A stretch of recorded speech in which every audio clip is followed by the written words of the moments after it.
Experience the care of Narayana Health.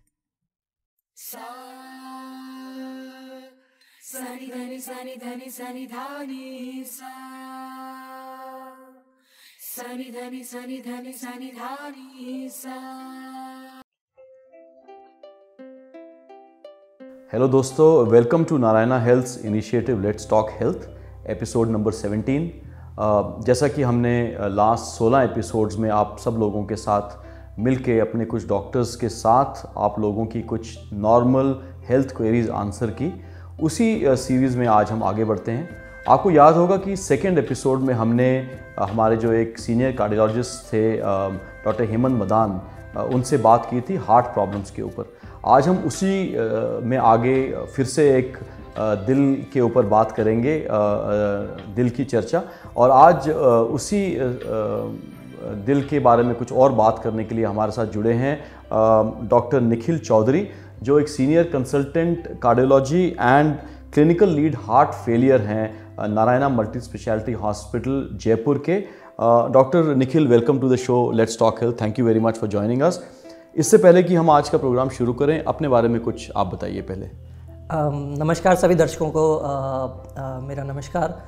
मैं doctor Nikhil Chaudhary, Narayana hospital में लगभग अब 10 साल मुझे हो जाएंगे।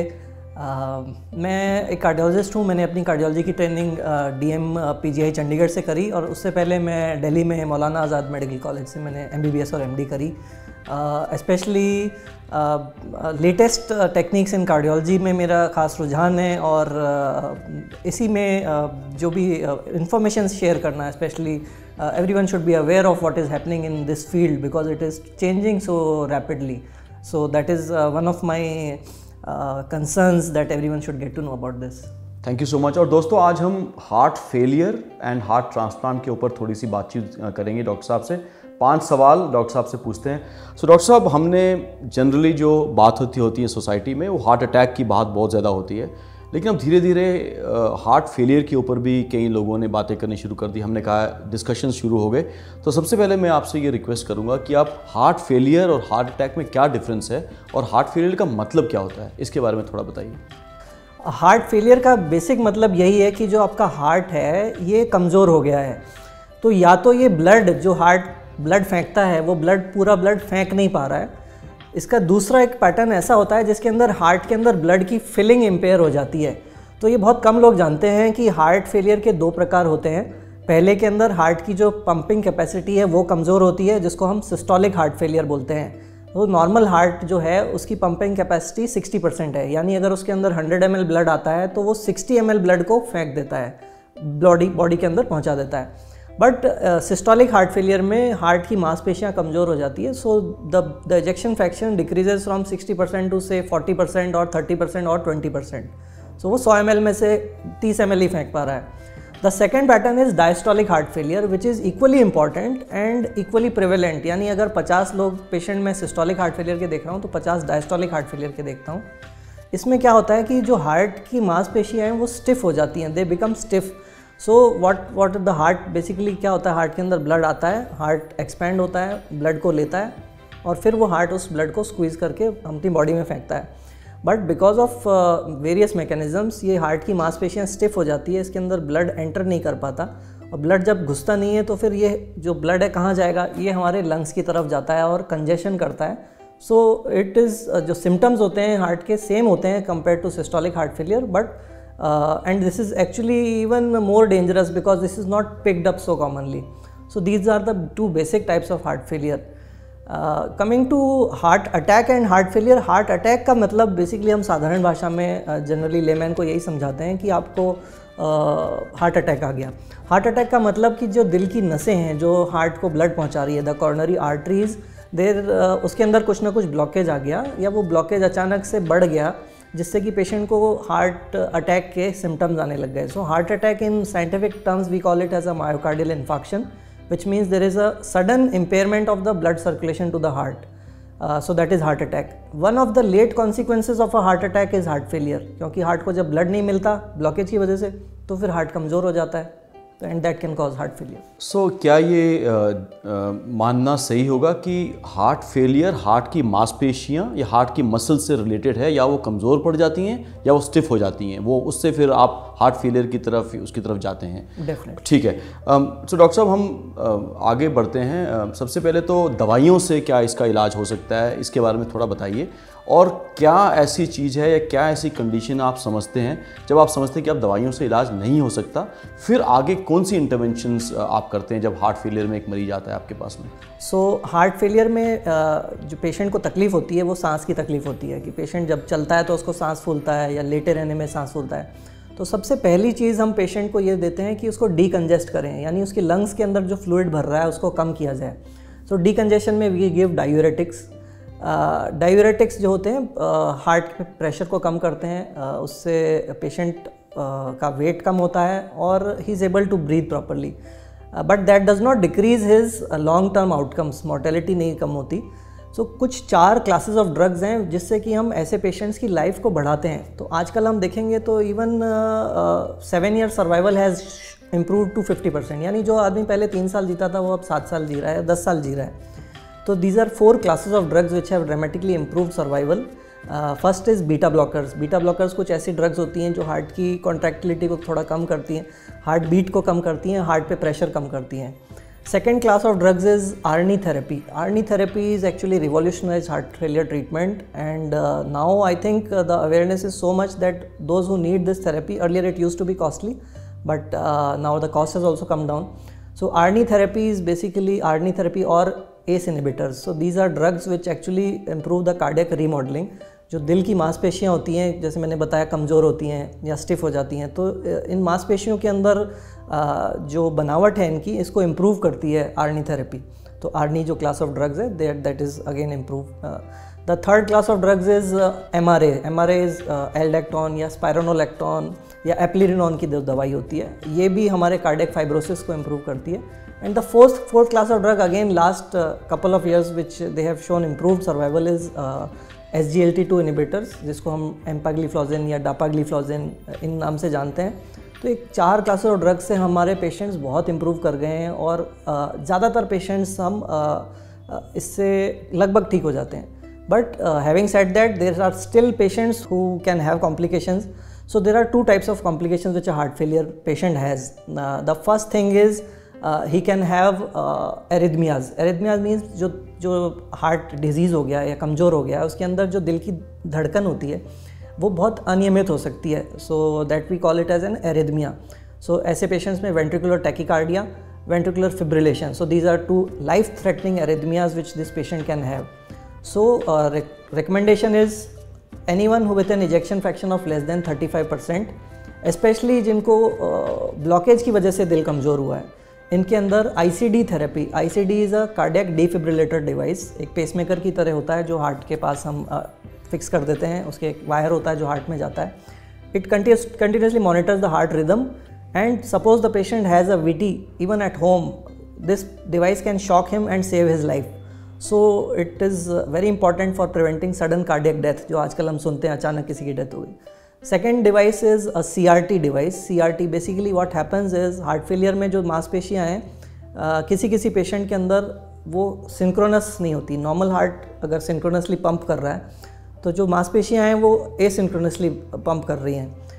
So what the CRT device does is, again it's like a pacemaker, but it synchronizes the heart pumping capacity. So again it improves survival, it improves ejection fraction. So these are 2 devices which we have for offering our heart failure patients. दोस्तों, जैसे doctor साहब ने heart failure के बारे में छोटी जानकारी देनी शुरू की, हम आगे भी बात करेंगे, लेकिन अगर आपको डॉक्टर साहब से जानकारी कुछ लेनी है और इनसे बात करनी है तो जो आपकी स्क्रीन पे इस समय QR कोड आ रहा है उसको आप डाउनलोड कीजिए हमारे NH केयर ऐप को, और डॉक्टर निखिल चौधरी के साथ आप अपॉइंटमेंट बुक कर सकते हैं, या www.narayanahealth.org में जाइए और डॉक्टर निखिल चौधरी के साथ आप उसमें अपॉइंटमेंट बुक कर सकते हैं, वीडियो कंसल्ट कर सकते हैं, उनको आके अस्पताल में मिल सकते हैं। डॉक्टर साहब आगे चलते हैं हम साइंस एंड सिम्टम्स के ऊपर और डायग्नोस्टिक्स के ऊपर। सो जब एक क्योंकि नॉर्मल आदमी अपना काम कर रहा है, उसको कुछ साइंस एंड सिम्टम्स स्टार्ट हो जाते होंगे, थोड़ा उनके बारे में बताइए कि कैसे पता चलता है जब वो आपके पास आए या कुछ ऐसा हो तो आपके पास आए, और कौन सी ऐसी डायग्नोस्टिक टेक्निक्स हैं या कुछ ऐसे डायग्नोस्टिक प्रोसीजर्स हैं या कुछ ऐसे टेस्ट्स हैं जो आप करते हैं पेशेंट के ऊपर ये कंफर्म करने के लिए कि क्या वो पेशेंट हार्ट फेलियर में है। So very important question, because there are some basic symptoms and सबसे कॉमन सिम्टम जो होता है वो सांस फूलना होता है, जिसको हम डिस्निया बोलते हैं, dyspnoea on exertion. So dyspnoea on exertion मतलब जो आप पेशेंट चल रहा है तो उसका सांस फूलता है। तो नॉर्मल आदमी जैसे हम 2, 4, 5 किलोमीटर चल लेते हैं, सांस नहीं फूलता। बट अचानक से जैसे अगर आप पहले 5 किलोमीटर चल पाते थे, बट अगर आपका 1 किलोमीटर चलने में भी सांस फूल रहा है, so that is a symptom of heart failure, कि भाई आपका हो सकता है कि दिल कमज़ोर हो गया हो अचानक, इसीलिए आपका जो सांस फूलने लगा है। तो this is Disney on exertion is a very classical symptom. The second symptom is orthopnoea. Orthopnoea का मतलब होता है कि पेशेंट जब सीधा लेटता है तो उसका सांस फूलने लगता है। तो हार्ट फेलियर में बेसिकली क्या होता है, हार्ट जब कमज़ोर होता है तो लंग्स में पानी भर जाता है, और पेशेंट जब लेटता है तो जो सारा पानी जो है लंग्स में एक तरह से घुटन महसूस होती है पेशेंट को। तो ये बहुत क्लासिकल सिम्टम है जिससे हम अस्थमा वर्सेस हार्ट फेलियर को डायग्नोस कर सकते हैं। अस्थमा का पेशेंट सीधे लेटते दिक्कत नहीं होती उसको, बट हार्ट फेलियर के पेशेंट के अंदर जब पेशेंट सीधा लेटता है तो उसको सांस फूलता है। कुछ और सिम्टम्स होते हैं जैसे फेटीग, बहुत जल्दी थक जाना पेशेंट का। कुछ सिम्टम्स ऐसे होते हैं जो हार्ट की वजह से लंग्स के साथ साथ लीवर में और आंतों में कंजेशन आ जाता है। तो लीवर में कंजेशन आने की वजह से पेशेंट जब भी थोड़ा खाना खाता है उसका पेट फूल जाता है, बहुत जल्दी उसका एपेटाइट उसकी कम हो जाती है। आंतों के अंदर सूजन आने से अगेन उसको भूख कम हो जाती है। पैरों में सूजन आना और चेहरे के आसपास सूजन आना, आंखों के आसपास, तो ये भी हार्ट फेलियर के लक्षण हैं। और ये लक्षण का basically if someone has this constellation of signs तो he should consult a physician. साथ साथ हम कुछ बेसिक चीज़ें, जब भी पेशेंट आता है तो हम उसको देखते हैं। ब्लड प्रेशर ऐसे पेशेंट्स का कम हो सकता है, धड़कन ज़्यादातर बढ़ी रहती है। हम जब लंग्स को ऑस्कल्टेट करते हैं स्टेथोस्कोप से देखते हैं कि लंग्स के अंदर कंजेशन है। कुछ पेशेंट्स के अंदर खून की कमी होती है। तो ये हमें कुछ आइडिया देते हैं, गाइड करते हैं कि ये पेशेंट को हार्ट फेलियर हो सकता है, स्पेशली पैरों में सूजन। तो ये सब हार्ट फेलियर के साइंस हैं। और कुछ टेस्ट्स हैं डेफिनेटली जिससे कि हम इस डायग्नोसिस को कंक्लूड कर सकते हैं। और एक बहुत ही अच्छा, साधारण और आसान टेस्ट है NT-proBNP। सो NT-proBNP एक केमिकल है जो हमारे हार्ट से निकलता है, एंड हार्ट फेलियर पेशेंट्स में NT-proBNP के लेवल्स बढ़ जाते हैं। So this simple test is actually very useful for not only diagnosing heart failure, कि भाई किसी को सांस दमे की वजह से फूल रहा है या हार्ट फेलियर। NT-proBNP अगर बढ़ा हुआ है तो वह हार्ट फेलियर की वजह से सांस फूल रहा है। अगर NT-proBNP नॉर्मल है तो कोई और दूसरा कॉज हो सकता है, खून की कमी हो सकती है, दमा हो सकता है। ऑल्सो फॉर प्रोग्नोसिस, कि भाई आपका अगर NT-proBNP बढ़ा हुआ है और हमने दवाई दी तो उससे NT-proBNP कम होने लगता है, तो यू कैन से कि हाँ मेरी दवाई का फ़ायदा हो रहा है पेशेंट को। And also for long term management, कि भाई अगर आपका NT-proBNP नॉर्मल है तो you are going to do good in the long term, और NT-proBNP is high which means you need advance therapy, you might need heart transplant.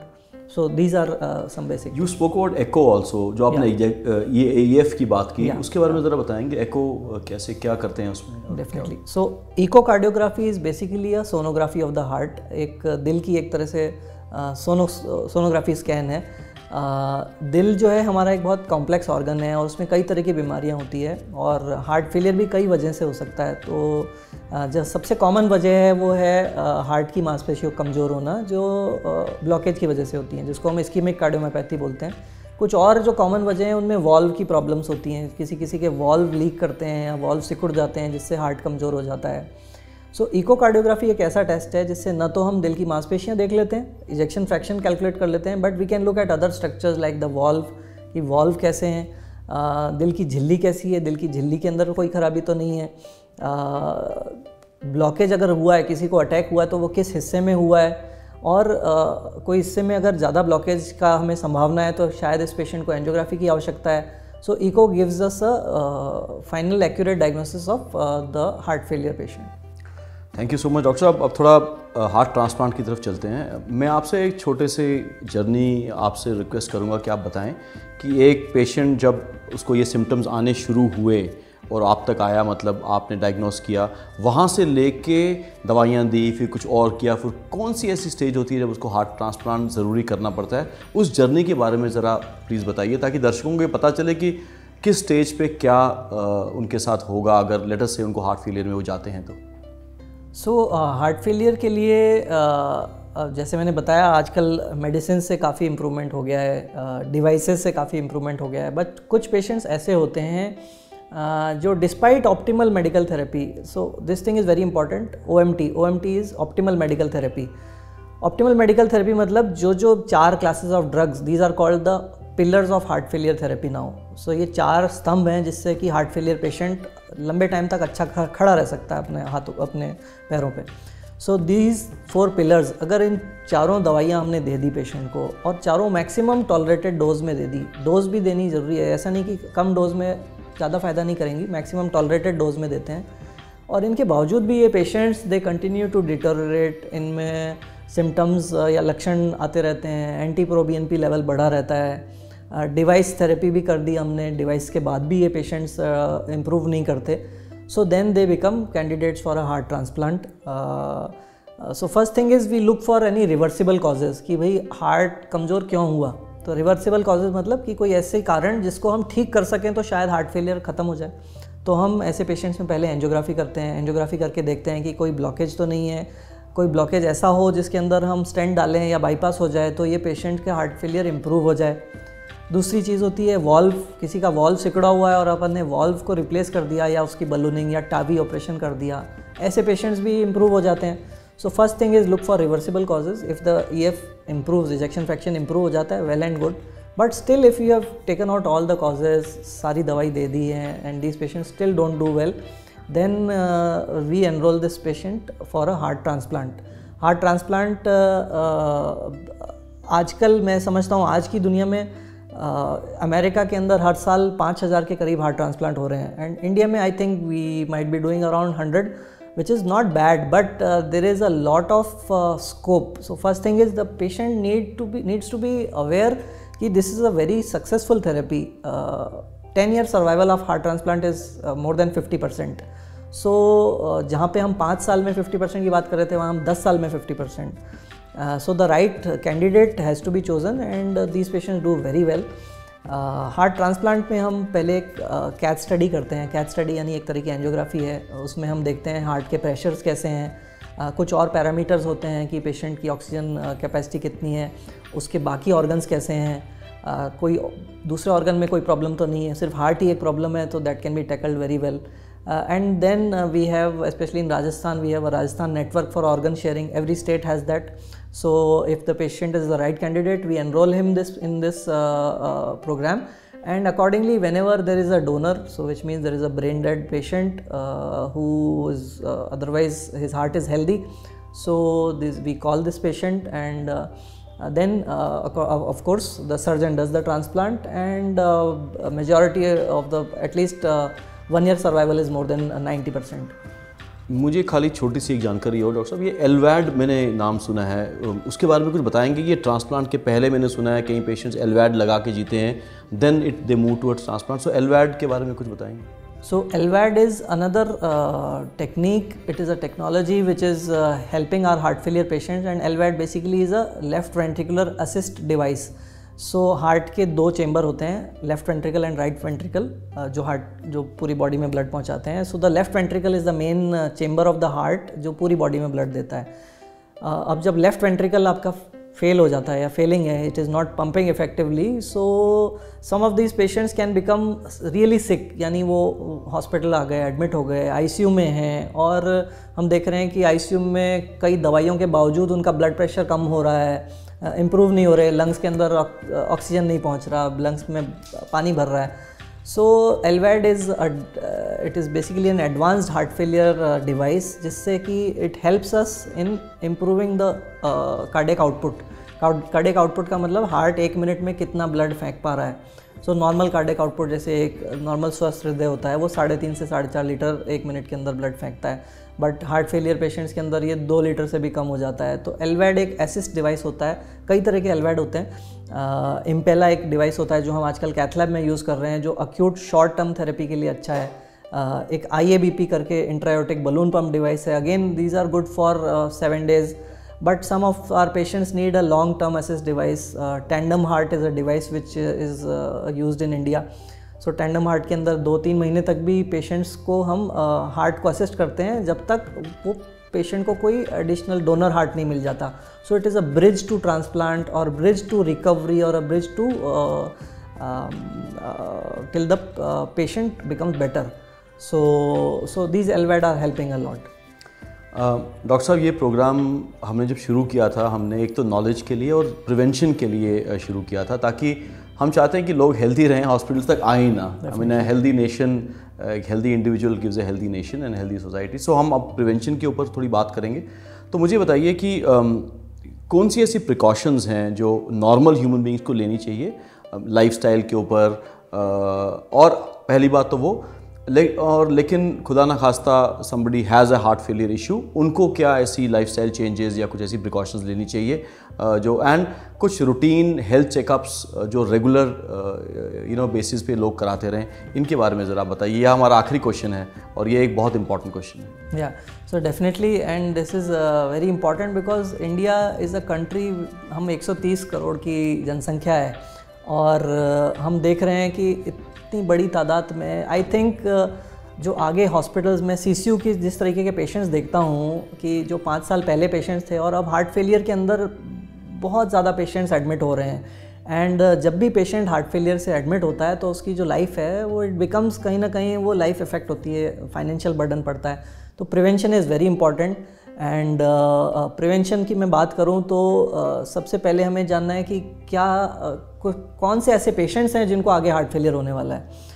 तो blood pressure, जिसको भी हाई ब्लड प्रेशर है, he is at risk for heart failure.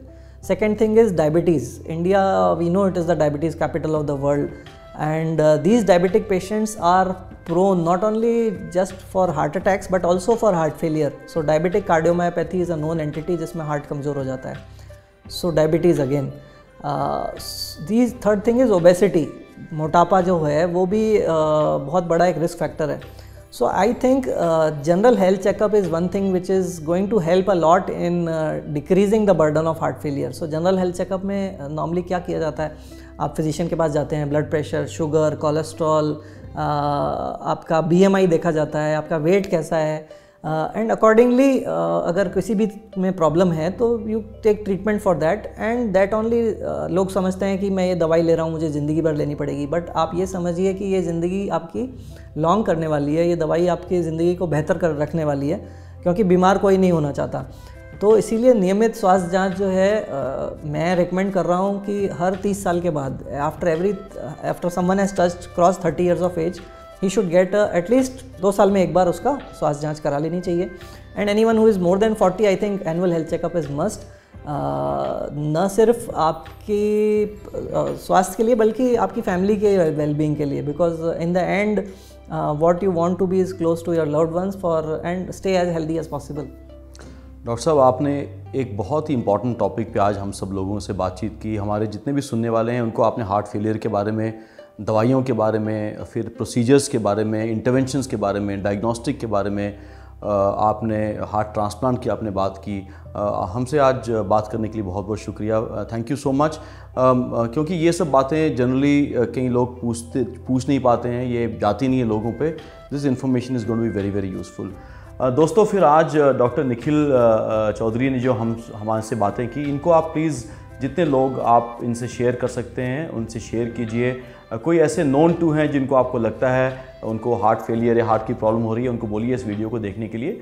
और अगर आप doctor Nikhil Chaudhary से appointment लेना चाहते हैं तो ये जो QR कोड इस समय स्क्रीन में देख रहे हैं, इसमें हमारा NH केयर ऐप डाउनलोड कीजिए या www.narayanahealth.org पे जाके डॉक्टर निखिल चौधरी के साथ अपॉइंटमेंट लीजिए या इनसे वीडियो कंसल्ट कीजिए. ये और कोई जानकारी अगर लेना चाहते हैं तो ज़रूर लीजिए.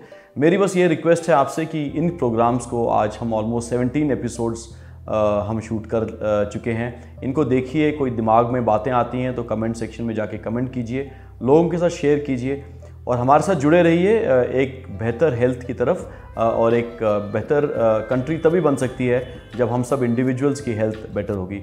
Thank you very much.